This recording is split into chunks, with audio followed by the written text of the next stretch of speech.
Irmãos, graças e paz, irmãos. Amém. Quero ler 2 versículos. Salmos 119, versos 124 e 125.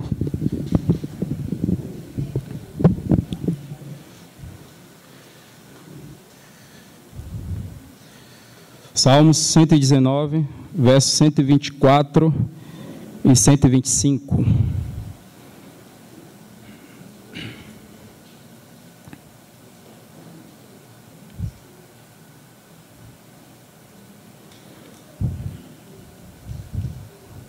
Amém? Diz assim: trata o teu servo segundo a tua misericórdia e ensina-me os teus decretos. Sou teu servo, dá-me entendimento, para que eu conheça os teus testemunhos.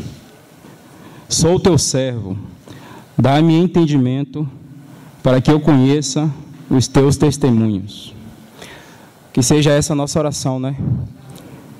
Como servos, que o Senhor nos ensine os seus decretos e que nós possamos conhecer o seu testemunho. Amém? Gostaria de chamar o irmão Chico, Francisco Nunes, conhecido como nosso irmão Chico. Vamos ter uma palavra de oração, né? Entregar esse tempo ao Senhor.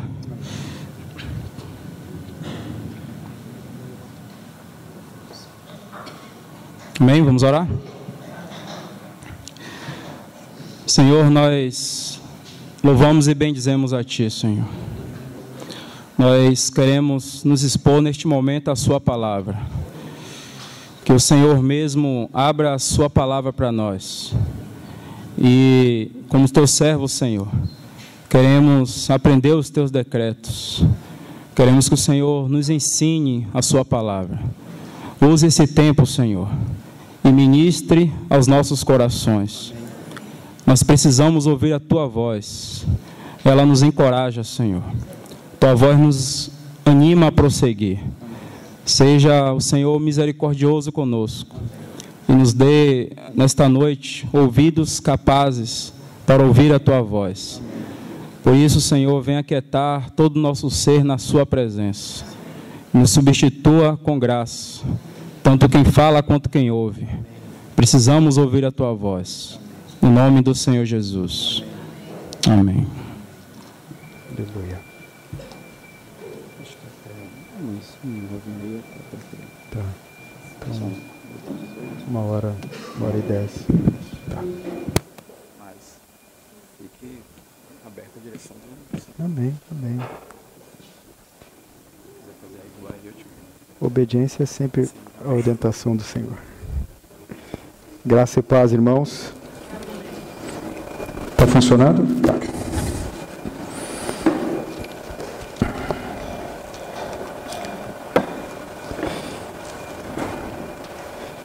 Aleluia.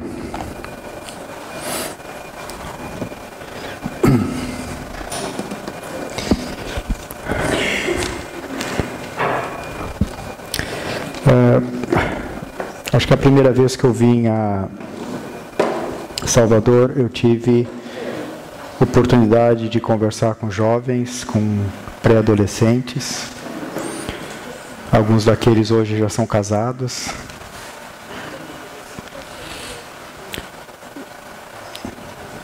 Já estão servindo a outros.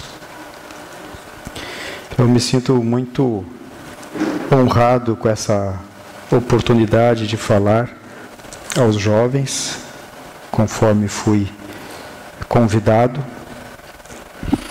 E eu tenho muito encargo por jovens. Eu penso já ter dito isso a alguns mais próximos, especialmente. Como eu nunca tive orientação espiritual, quem se preocupasse espiritualmente comigo, quem me acompanhasse espiritualmente, Não tive isso quando fui casar. Não tinha nenhuma orientação. Eu era muito jovem quando fui casar. Casei cedo por teimosia. Casei, ouvi a irmã dizer eu também. Somos todos pecadores, mas não há nenhuma novidade nisso. Por pura teimosia, casei 21 dias antes de ter idade para casar.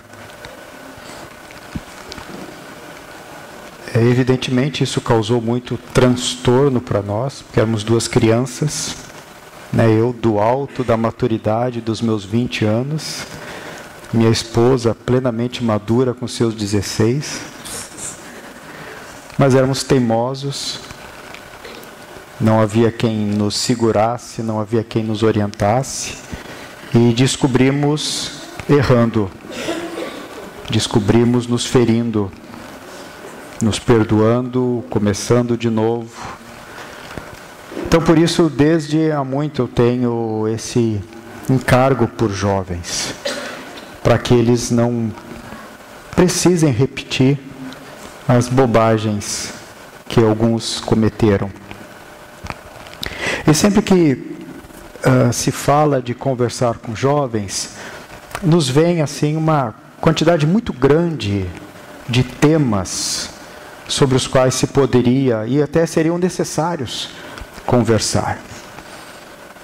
Aqueles jovens com que eu tive a oportunidade de conversar naquela ocasião sabem da possibilidade de conversarmos com absoluta franqueza sobre absolutamente qualquer assunto. Não há nenhum assunto que não possa ser tratado à luz das Escrituras. Eu costumo dizer que se alguma coisa pode ser motivo de preocupação, ela pode ser motivo de oração. Se ela pode ocupar a sua mente, ela pode ser motivo de oração. Absolutamente qualquer coisa, qualquer assunto, qualquer tema do universo pode ser falado. Entre os assuntos que preocupam os jovens, há aqueles tradicionais, os clássicos. Entra a geração, passa a geração, são as mesmas preocupações e vão ser assim até a volta do Senhor. Relacionamento, homens e mulheres, relacionamento com os pais, emprego, o que fazer quando for grande, o que fazer na faculdade, como pregar evangelho na escola, como resistir à tentação, como não negar o Senhor diante dos colegas, que resposta dar quando for convidado para as festas, o que fazer se não tiver amigos na vida da igreja. Minha irmã, muito obrigado. Deus abençoe você.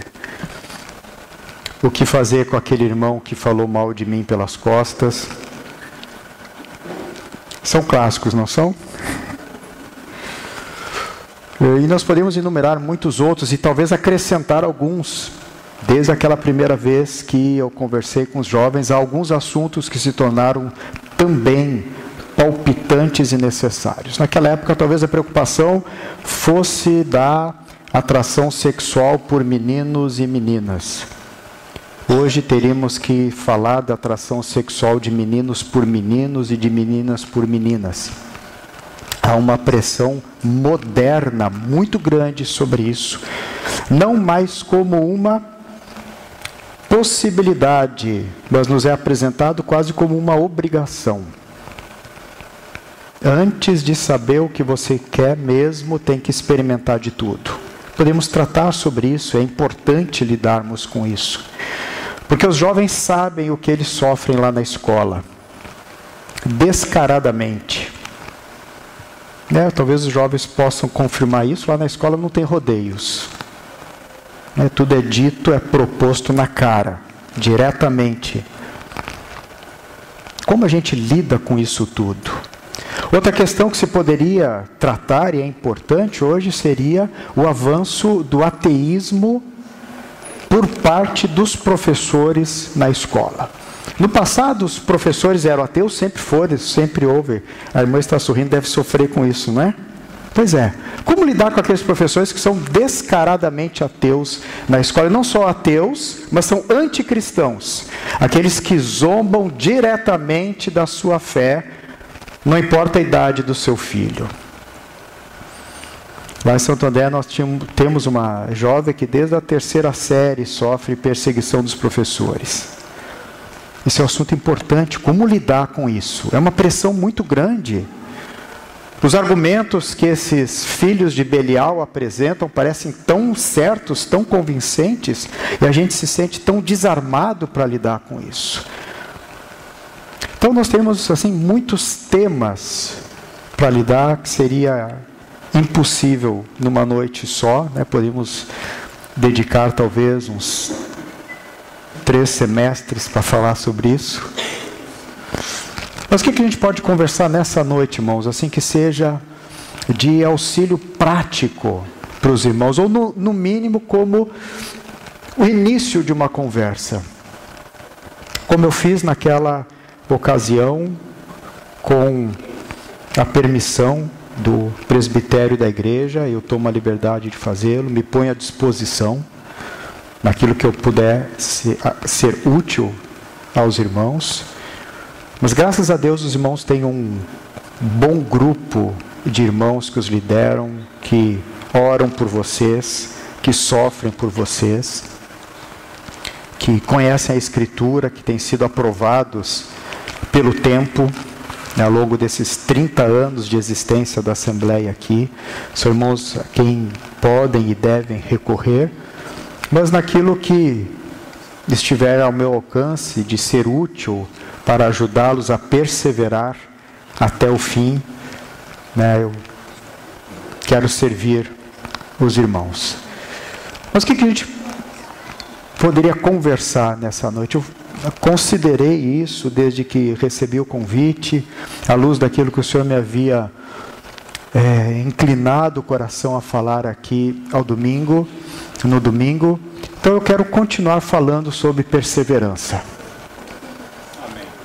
Eu acho que esse é um grande tema, porque independente desses múltiplos problemas que são sérios, que são graves, de qualquer forma, a nossa resposta a qualquer deles tem de ser perseverança.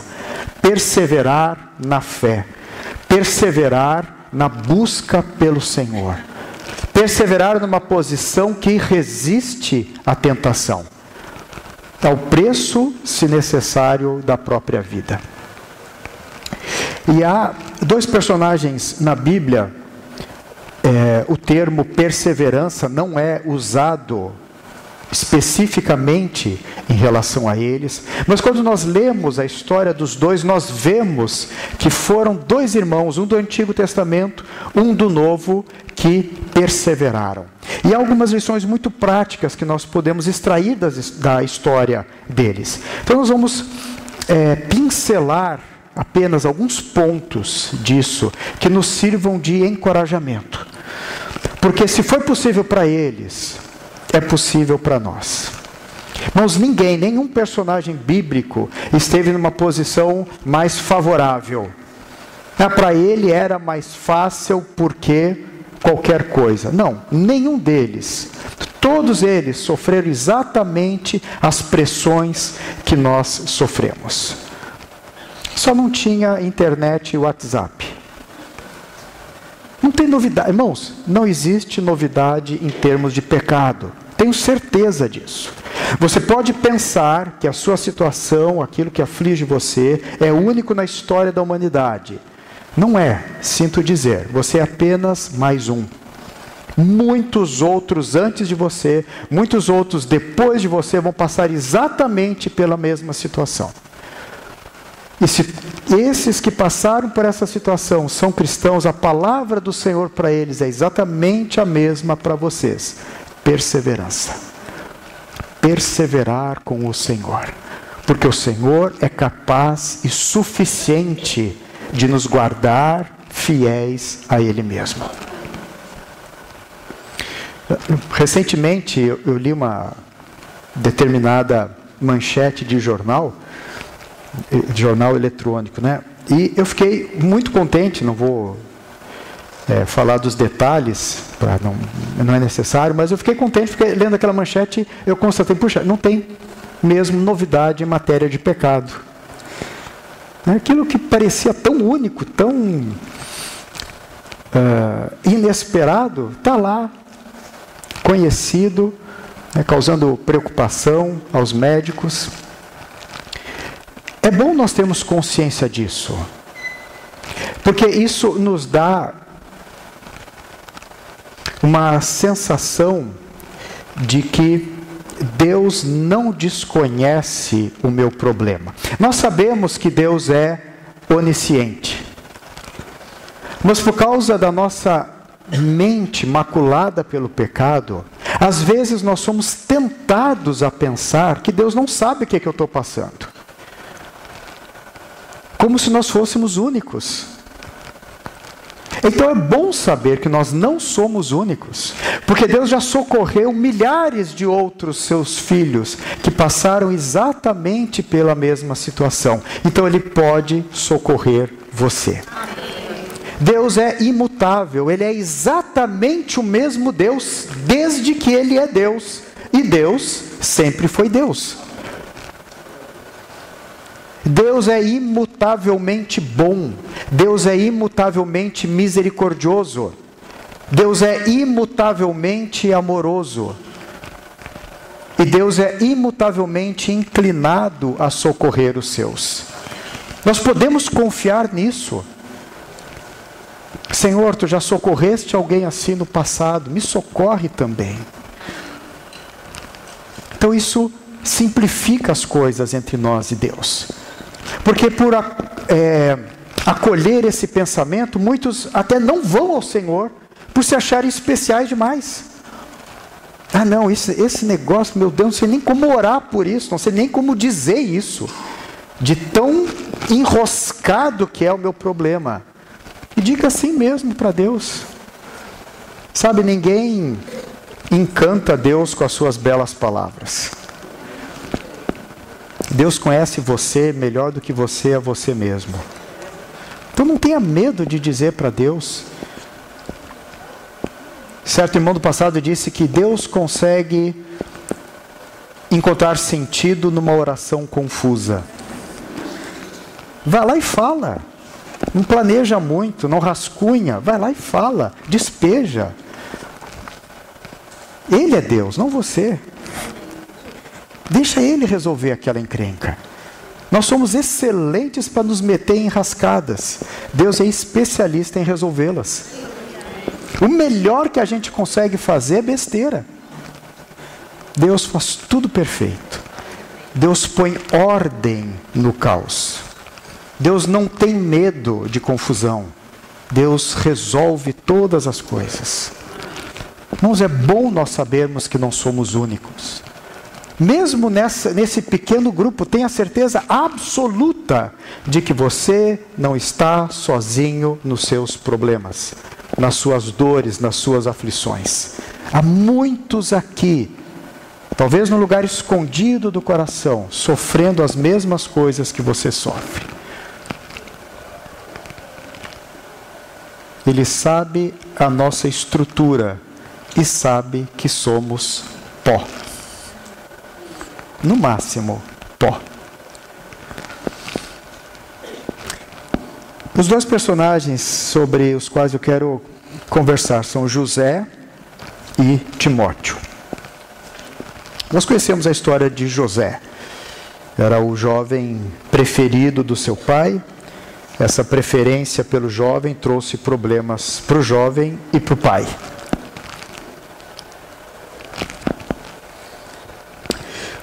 No capítulo 37 de Gênesis, começa a história de José. E Jacó habitou na terra das peregrinações de seu pai, na terra de Canaã. Estas são as gerações de Jacó. Era José de 17 anos.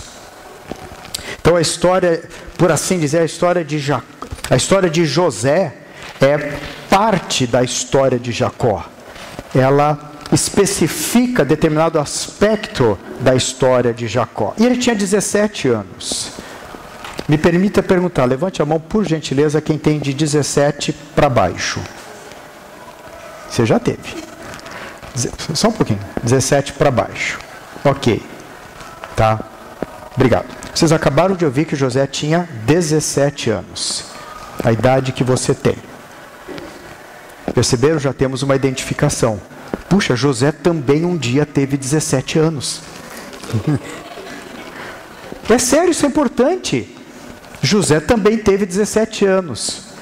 Você sabe como você é aos 17 anos. Os que já passaram dessa idade podem lembrar um pouquinho, né? O que você era aos 17 anos? O que você pensava aos 17 anos? O que você almejava aos 17 anos? Que rebuliço hormonal acontecia no seu corpo aos 17 anos? José tinha 17 anos. Era um ser humano de 17 anos, como todos os seres humanos de 17 anos da história da humanidade, incluindo você. Nós conhecemos a história. José teve sonhos que Deus lhe deu. Por conta disso, e porque ele era o preferido do papai, os seus irmãos o venderam por 30 moedas, depois de terem, em primeiro lugar, desejado matá-lo. Ele foi vendido para o Egito, e lá no Egito ele foi para a casa de um homem chamado Potifar.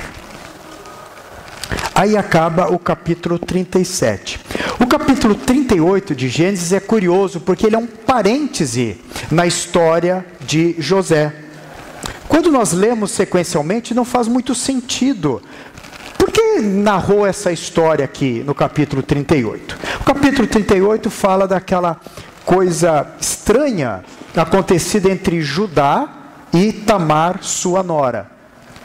Sua nora havia casado com um homem, filho de Judá. Ele morreu, não havia deixado descendência, e de acordo com a prática dos povos orientais daquela época, isso foi antes da lei, então estavam seguindo apenas o que a cultura lhes indicava, o outro filho de Judá deveria tomar Tamar por esposa. Só que o menino foi crescendo, crescendo, crescendo, e Tamar ficando para a titia. Tá? Nada de Judá encaminhar o menino para ela. Então, Judá estava faltando com a sua palavra. Então Tamar, que era cananeia, ela não era do povo de Israel, ou seja, ela estava vivendo de acordo com a sua cultura. Tá? Ao lermos a história de Tamar, nós temos que ter consciência disso. Não podemos julgá-la segundo as exigências para o povo de Deus, porque ela não pertencia ao povo de Deus. Mas vejam como ela era correta. Ela não foi se envolver com qualquer menino. Ela não foi procurar qualquer marido. Ela queria que Judá cumprisse a sua palavra e dar uma descendência ao nome de Judá. Então ela se fez passar por uma prostituta cultual, ou seja, aquelas prostitutas ligadas ao culto aos ídolos pagãos.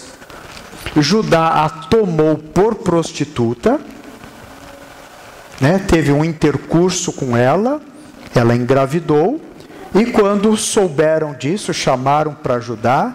O Judá, cheio da sua justiça, manda apedrejar. Que mulher pecadora! Aí Tamar disse: olha, de quem são esses pertences? Aqui, este é o pai do meu filho. E eram os pertences de Judá. Aí ele se envergonhou do que ele havia dito, e ele mesmo diz: ela é mais justa do que eu.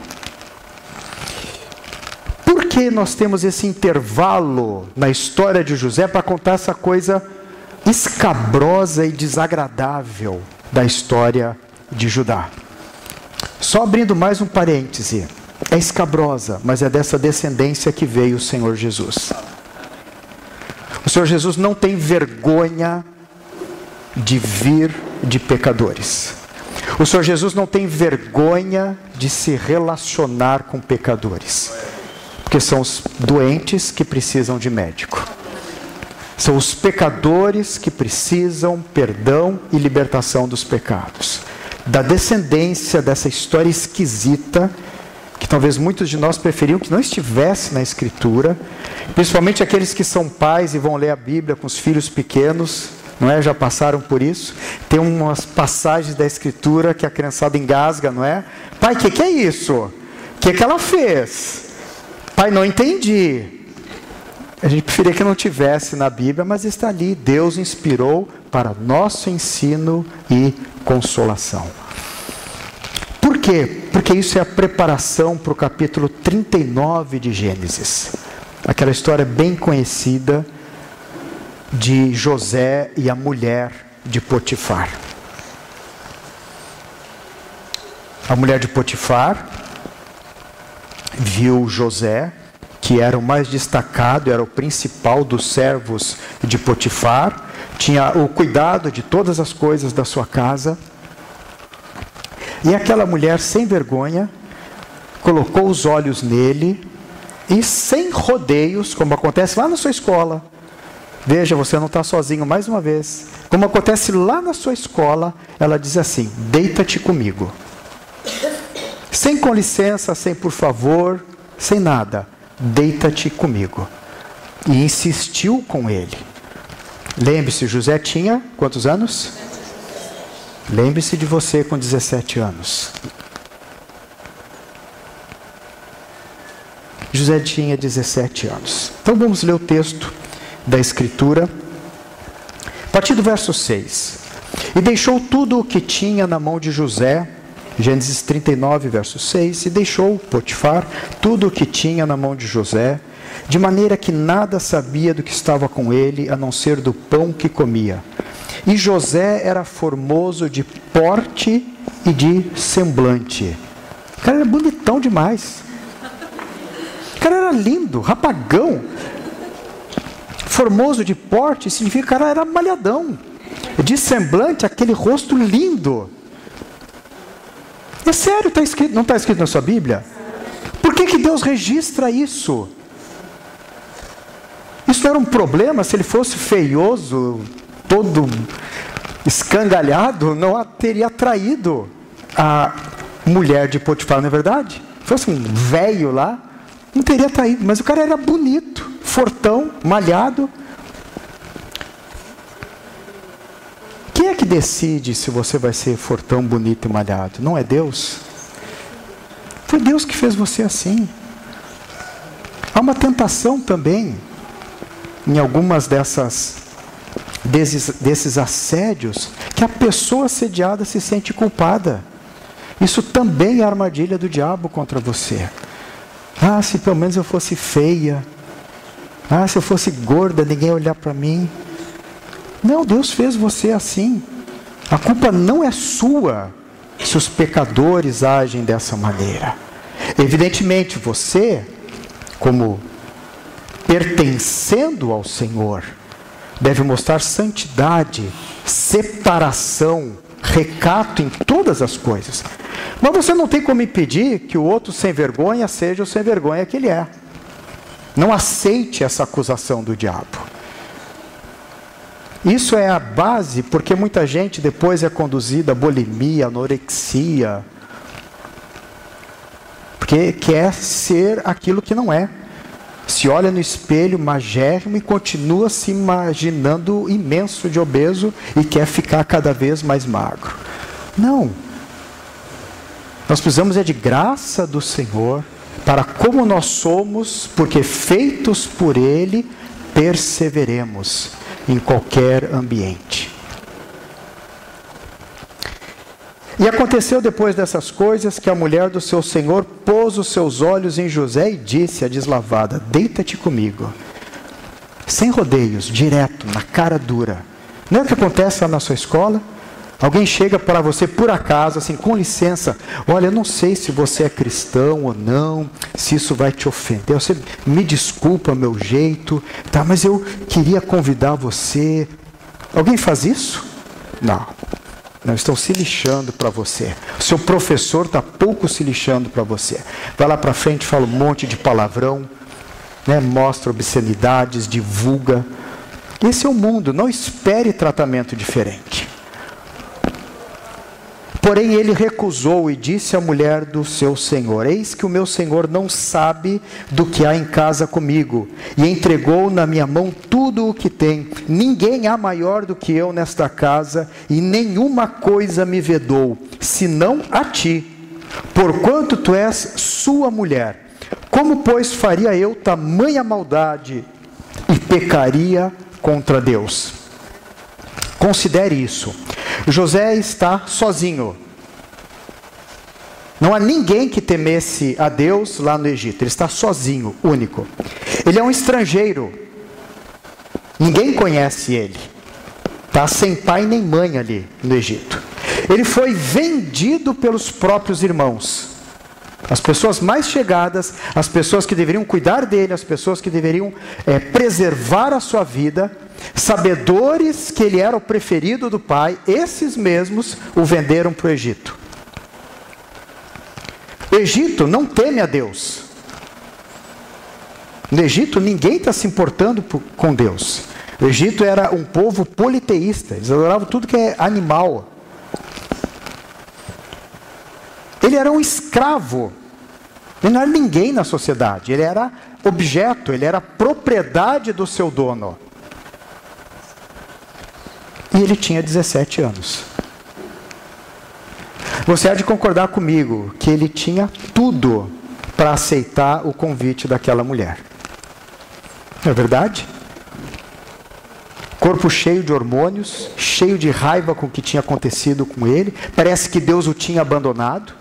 Deus tinha dado uns sonhos para ele. Nunca esteve tão longe daquilo acontecer. Ninguém me conhece, ninguém sabe de mim, ninguém vai me dedurar. É ela que está me chamando, eu sou escravo dela, ela tem direito sobre mim. Eu estou só obedecendo. Em alguns lugares era até motivo de orgulho uma senhora casada ter um amante jovem. Ele tinha todos os motivos para cometer esse pecado. Mas o que ele decidiu? Como, pois, eu faria tamanha maldade e pecaria contra Deus?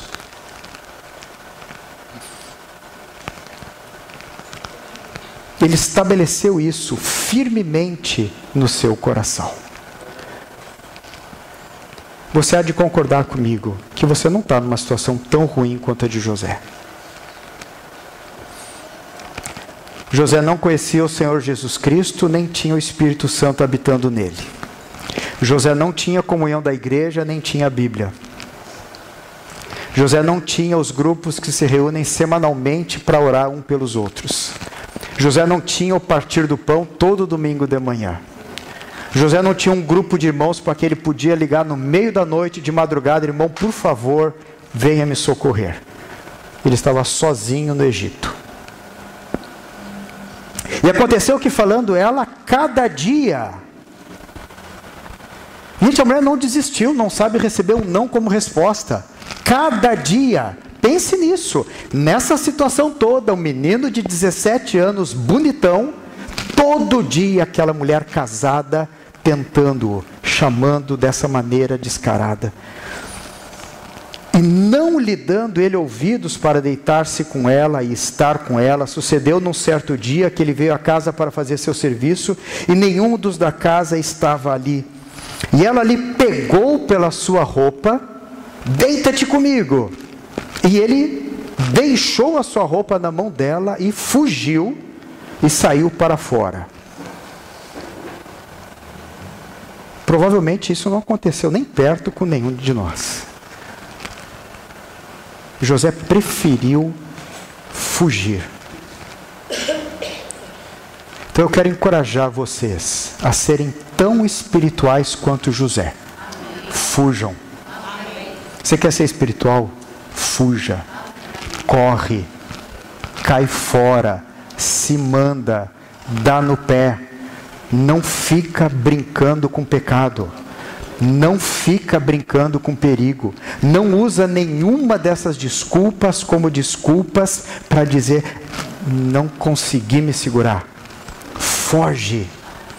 Assim, simples assim. Foge. Seja um covarde para o bem da sua própria vida. Sabe qual é a distância mais segura de um precipício? Sabe? o mais distante possível. Se aqui é a beira do precipício, eu estou seguro aqui, não estou? Mas eu estou mais seguro aqui. E se eu for para cá, mais seguro ainda. E quanto mais para lá, quanto mais eu fugir da beira do precipício, mais seguro eu estou. Ló fez o caminho inverso. Ló estava aqui, Sodoma estava lá.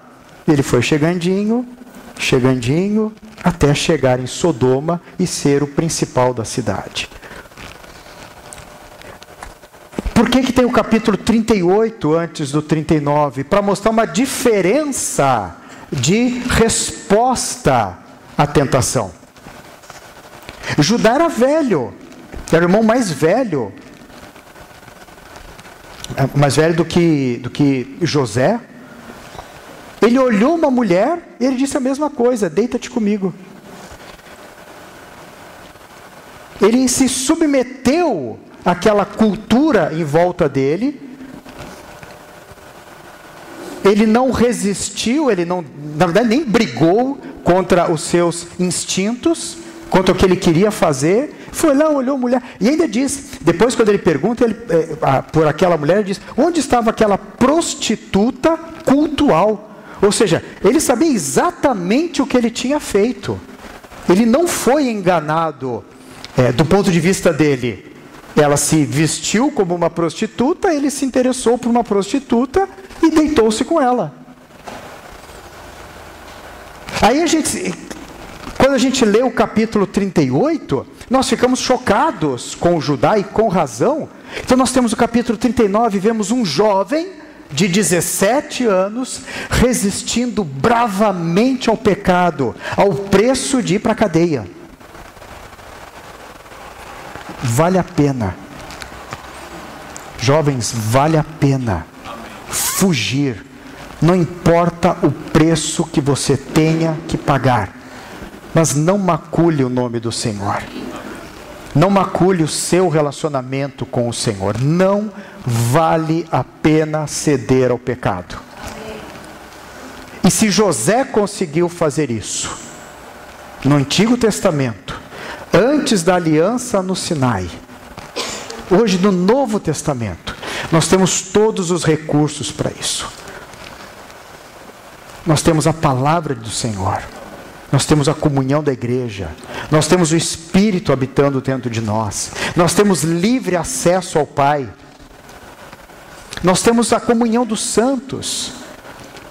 Nós podemos recorrer uns aos outros. Não tenha vergonha de recorrer aos outros. Lembre-se, o seu pecado não é novo. Alguém já passou por isso. Alguém está passando por isso. Não tenha medo de escandalizar os irmãos que estão aqui para servir você. Vá a eles. Fala, sem rodeio. É melhor fazer isso do que ficar brincando com a mulher de Potifar, porque ela não desiste. Ela não desiste. Não é? Ela é tão sem vergonha que ela ficou com a roupa de José, ficou segurando lá, alimentando a sua raiva. Abrindo parênteses, você sabe como as mulheres principalmente fazem isso? Alimentam os seus sentimentos, tá? Sentimento não tem existência própria. Sentimento tem o tamanho que você dá a ele. Qualquer um deles. Sentimento não existe. Ele vai ter o tamanho que você der a ele. Se você ficar olhando para a roupa de José o dia todo, enchendo de raiva, tá? Você vai estar ali destilando veneno de cobra a hora que o marido chegar em casa. Não é possível fazer reserva de sentimento. Não, ele precisa acontecer a cada vez. A alegria passa, a tristeza passa, dependendo de você alimentá-la ou não. Essa mulher pegou lá a roupa de José e ficou olhando lá, bafejando, cheia de raiva, cheia de ódio. Quando Potifar chegou em casa, ela foi lá e mentiu descaradamente. Esse escravo hebreu que você trouxe para minha casa, quer dizer, a culpa ainda é do marido, e ele veio aqui e tentou entrar a mim, tentou me violentar. Potifar, pobre coitado, não verificou os fatos, não deu oportunidade a José se explicar, mandou ele para a cadeia. Mas o outro capítulo diz que Deus era com José. Aonde? Na cadeia. Onde ele estava pagando por resistir ao pecado. O que é melhor? Ceder ao pecado ou ter a presença de Deus?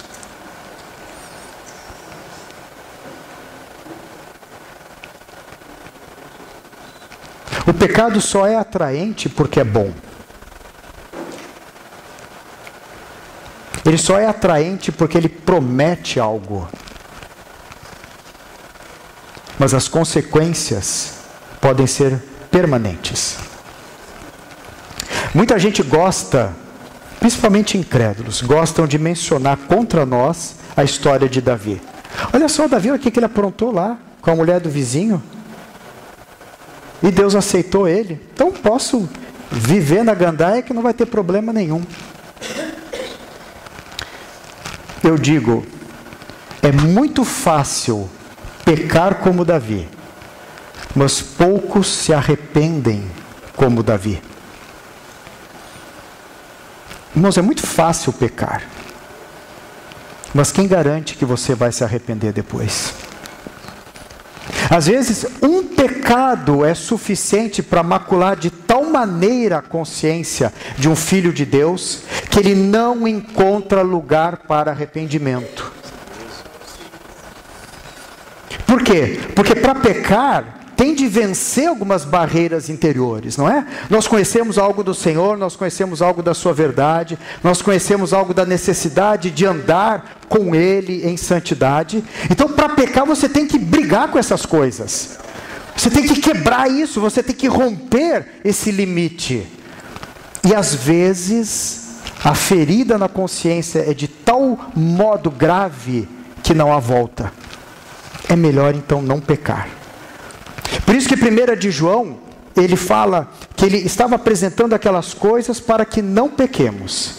Se, todavia, alguém pecar, observe, ele coloca o pecado como uma infeliz possibilidade.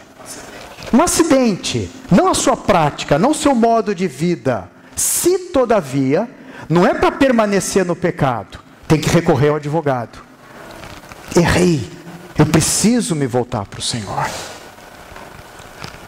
Então a grande lição espiritual de José é: fuja. Fuja. Nós precisamos conhecer os nossos limites, nós precisamos saber qual a distância segura do precipício. Nós precisamos saber em que ambientes nós podemos andar. Não se exponha tolamente ao pecado. José não foi para casa porque a mulher estava lá sozinha. Ele foi trabalhar, ele foi exercer a sua função, e aconteceu daquela infeliz estar lá. E ele fugiu. E pagou um alto preço sobre isso. José passou 13 anos na prisão por ter fugido do pecado. Eu conheci em São Paulo um irmão, agora ele voltou, está morando em São Caetano,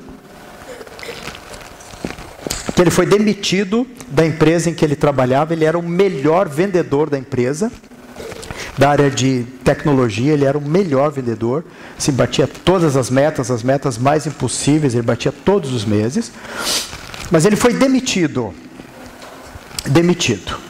A causa por ser heterossexual. Espantoso, né? Mas é verdade.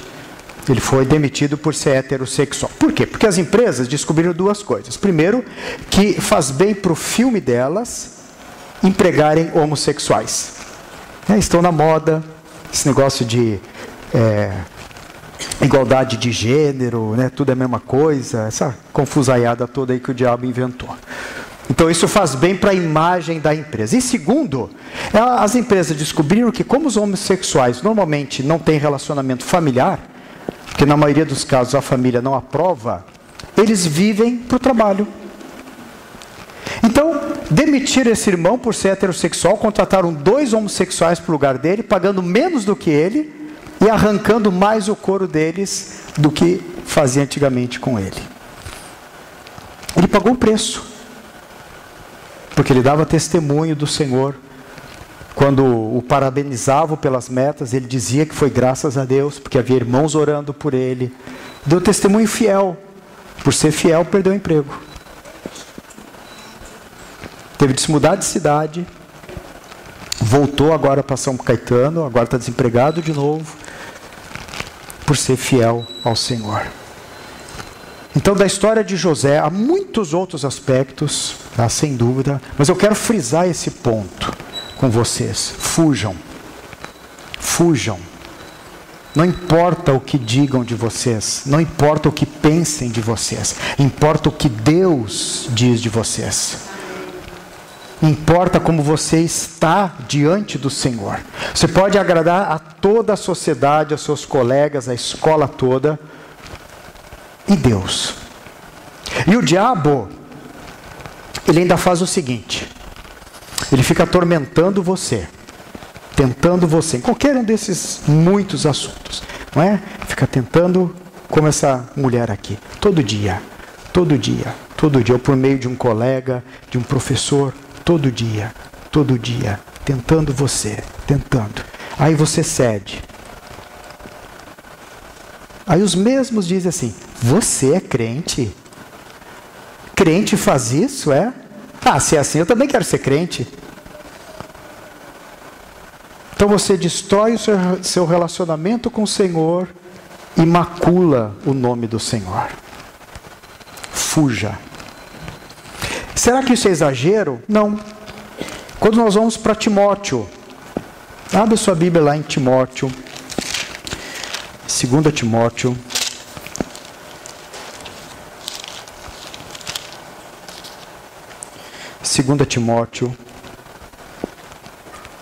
Capítulo 2.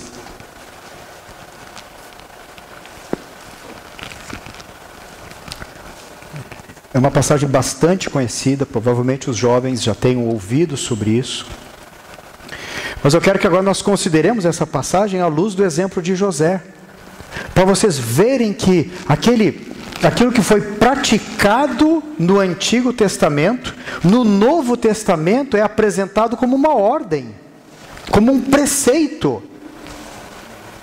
A segunda carta a Timóteo é provavelmente a última carta que Paulo tenha escrito antes de ser martirizado no ano 67 pelo imperador César Nero. Então, Paulo aqui já teve todas aquelas experiências, ele teve a visão do terceiro céu, a ele foi revelado todos os aspectos da nova aliança, do evangelho do reino, do Cristo ressurreto, da divindade de Cristo. Paulo recebeu toda essa visão. Ele foi perseguido, ele foi espancado, ele foi açoitado, ele foi apedrejado e dado como morto, ele passou fome por causa do Senhor, foi traído pelos irmãos, foi prisioneiro dos gentios. Ele diz, todos da Ásia me abandonaram. Paulo estava próximo de se encontrar com o Senhor. Ele diz, completei a carreira.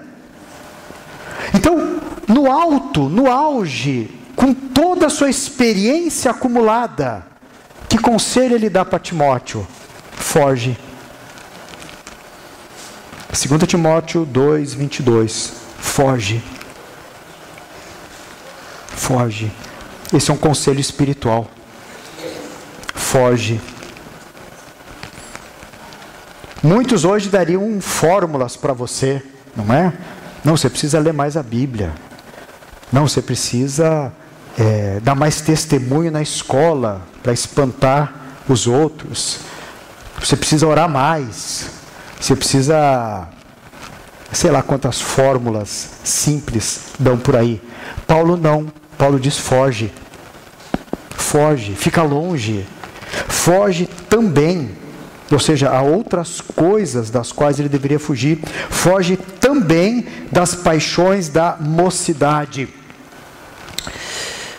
Provavelmente, Segundo os bons estudiosos da Bíblia, Timóteo era um jovem de cerca de 40 anos.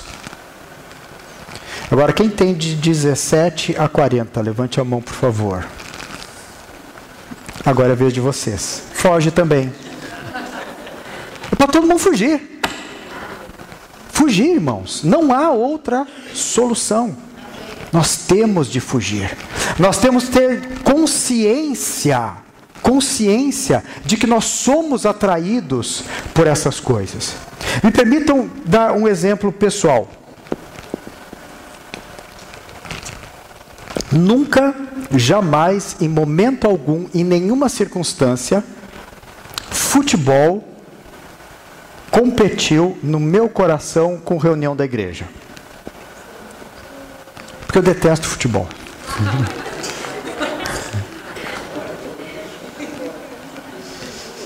Imagina que já deve ter alguns problemas, né? Décio, Copa do Mundo, final do estadual, né?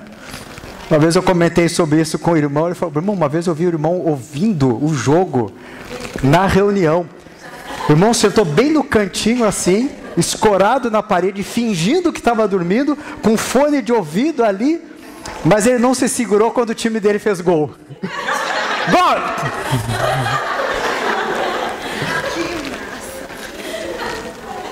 Tem tendência, eu já vi mudar o horário de reunião por causa do jogo. Isso para mim nunca foi problema, porque eu detesto futebol, estou nem aí, 7-1, para 10-0, 15-20, para mim não foi a menor diferença. Mas tem outros. Eu soube de uma partida de futebol entre irmãos, que no final deu nego de peixeira na mão. Sério, peixeira. Futebolzinho, gente. Assim, não era decisão de campeonato. Era meia dúzia de mão para cada lado. Um se envaretou com o outro. Alguém achou uma peixeira e foi resolver o assunto na ponta de faca. Nós temos de ter consciência quais são as paixões que nós temos. Que coisas são essas que nos movem, que nos comovem, que nos atiçam. Nós não podemos brincar com isso.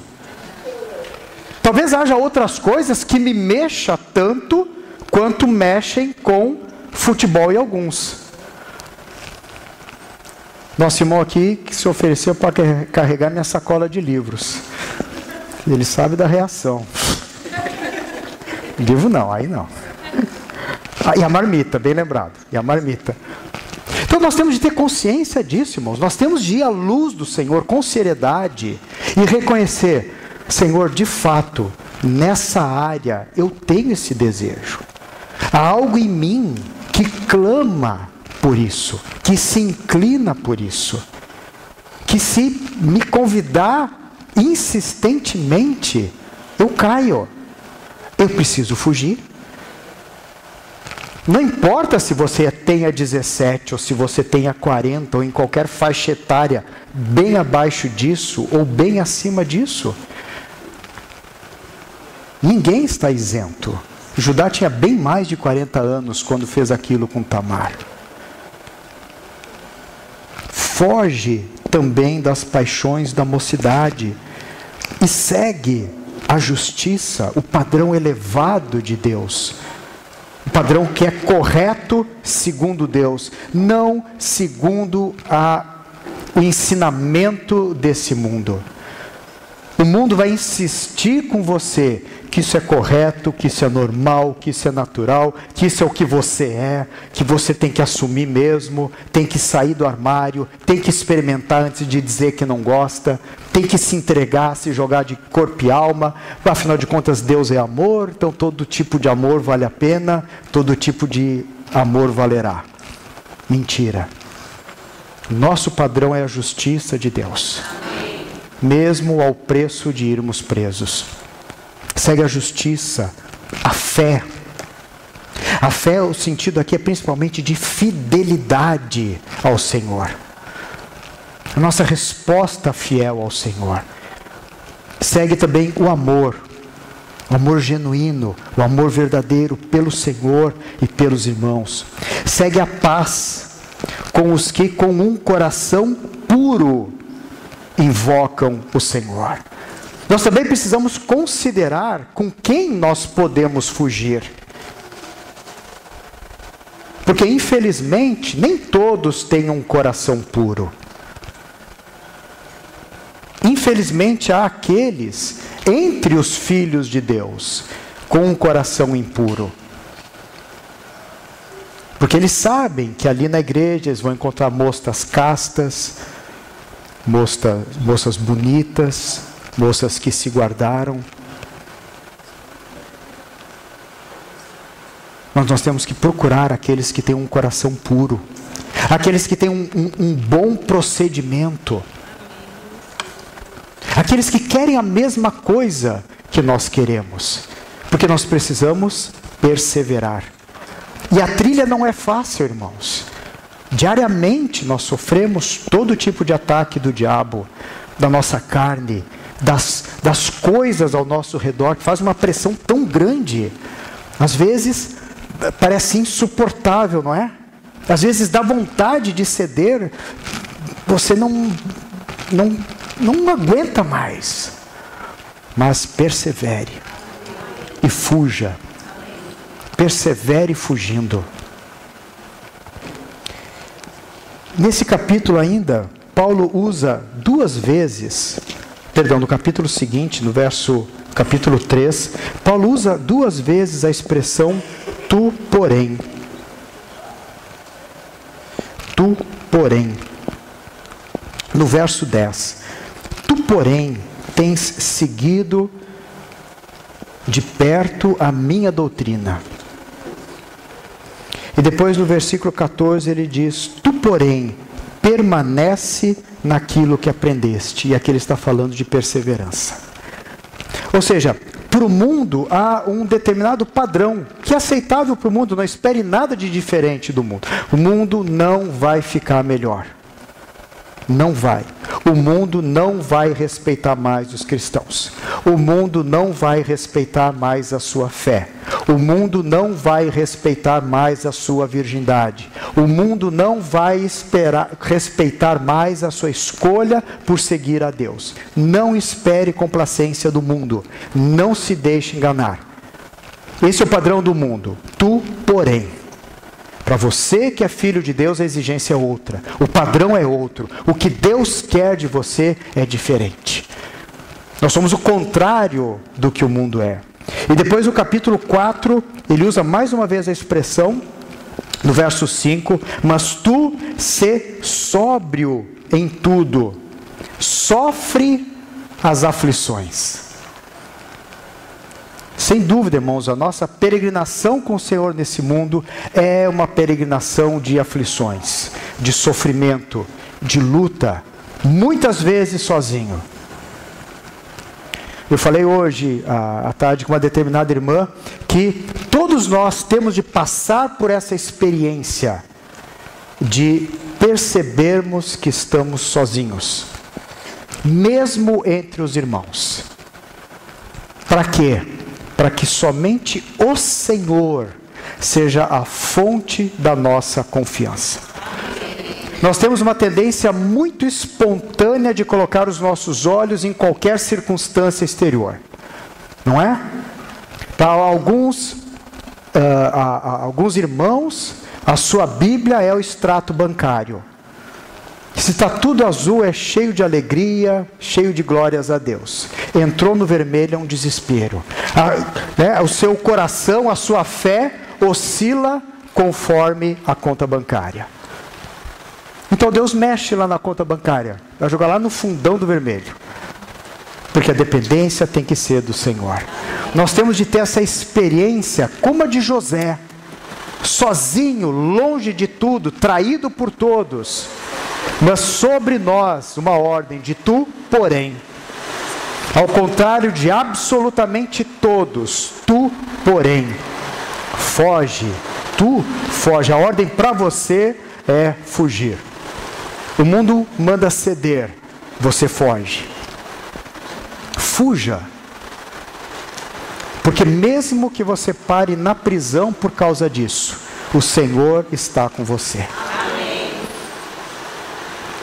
Irmãos, e nada melhor do que ter o Senhor conosco. Os 3 amigos de Daniel só tiveram o Senhor com eles dentro da fornalha. Nós temos 2 opções: estar fora da fornalha, alegres e faceiros, ou estar dentro da fornalha com o Filho de Deus. A escolha é nossa. Eles podiam ter escolhido se prostrar, não é? Diante do grande ídolo de Nabucodonosor.